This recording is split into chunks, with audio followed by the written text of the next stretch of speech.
সকলেই আমার প্রীতি ও শুভেচ্ছা নিন। ভারতের সাথে শত্রুতা বেয়াদবির ফল পাকিস্তানকে এভাবে চোকাতে হবে। পাকিস্তান নেভার গেস ইট। পাকিস্তান কখনো এটা কল্পনা করেনি।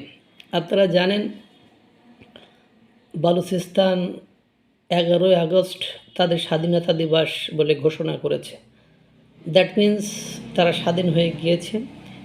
ইতোমধ্যে যে ইনফরমেশন বিশ্বের কাছে পৌঁছে গিয়েছে, যে মেসেজ, অনেক দেশ তাদের স্বাধীন রাষ্ট্র হিসেবে স্বীকৃতি দেওয়ার বা মেনে নেওয়ার পথে আছে। তারা ইতিমধ্যে তাদের জাতীয় পতাকা, জাতীয় সঙ্গীত সব কিছুই ঠিক করে ফেলেছে। দ্যাট মিন্স পাকিস্তানের কাছে তারা আর কোনোভাবেই লিঙ্ক নেই।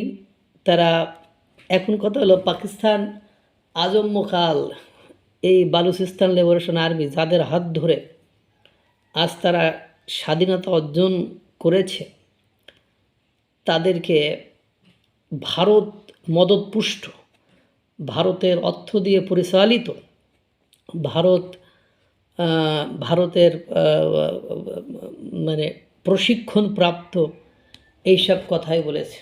দ্যাট মিন্স তারা যতবার পাকিস্তান পাক সেনাকে আক্রমণ করেছে, বিস্ফোরক দ্রব্য দিয়ে তাদের উড়িয়ে দিয়েছে বা যা কিছু করেছে কিনা অস্ত্র শস্ত্র মানে সব কিছুতে, মানে যত রকম ঘটনা তারা ঘটিয়েছে সব কিছু রেসপন্সিবিলিটি, তারা দায়বদ্ধতা, দায়িত্ব সব কিছু চাপিয়ে দিয়েছে আপনার ভারতের উপরে। তাহলে এখন যখন বালুচিস্তান স্বাধীনতা লাভ করলো, তখন তো ভারতেরই বিজয় হলো। ভারত যেমন বাংলাদেশকে স্বাধীন করতে সর্বাত্মক সাহায্য সহযোগিতা করেছিল। ভারত বাংলাদেশের প্রতিবেশী রাষ্ট্র হওয়ায় সেটা ইজি ছিল, কিন্তু এটা একটু দূরে থাকায় মানে বিপরীত অ্যাকশানে হয়, তাদের জন্য একটু কঠিন হয়েছে। তারপরেও তারা সেটা হয়তো, মানে বলছি না ভারত করেছে, কিন্তু পাকিস্তানের ভাষ্য অনুযায়ী তারা করে ফেলেছে। ইতিমধ্যে জানেন আন্তর্জাতিকভাবে নিষিদ্ধ ঘোষিত লস্কর-ই তৈবা সংগঠনটির বড় বড় শীর্ষ নেতাদের 30 জনকে টপকে দিয়েছে, খতম করে হুরেদের কাছে পাঠিয়ে দিয়েছে ভারতের গোয়েন্দা সংস্থা র।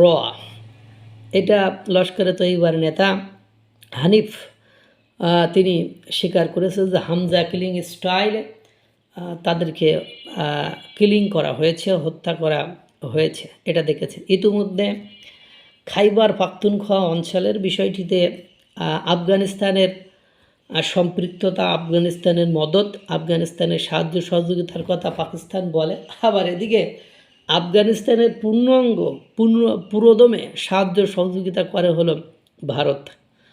অজিত দোভাল, জয়শঙ্কর, অমিত শাহ, এইসব ব্যক্তিগুলোর নাম শুনলে বিশ্বের এখন অনেকেই ডরায়, ভয় পায়।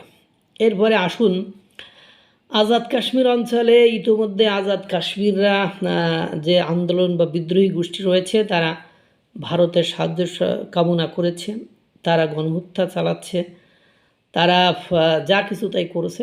এক্ষেত্রেও তারা বলছে যে ভারতের একটা ইন্ধন ভারতের লোকজনের ভিতরে ঢুকে গিয়েছে। দ্যাট মিন্স পাকিস্তান ভেঙে যে টুকরো টুকরো হয়ে যাচ্ছে, পাকিস্তান যে অশান্তি বিরাজ করেছে, পাকিস্তান থেকে বালুচিস্তান যে স্বাধীন হলো, সব কৃতিত্ব তাহলে ঘুরে ফিরে কার দাঁড়ালো?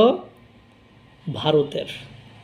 এই জন্য ভারতের সাথে লেগে পাকিস্তানের সর্বস্ব হারা হলো, সর্বকুল হারা হলো। দেখতে থাকুন আরও কী কী হারাতে হয়। মহান সৃষ্টিকর্তা সকলকে ভালো রাখুক, সুস্থ রাখুক।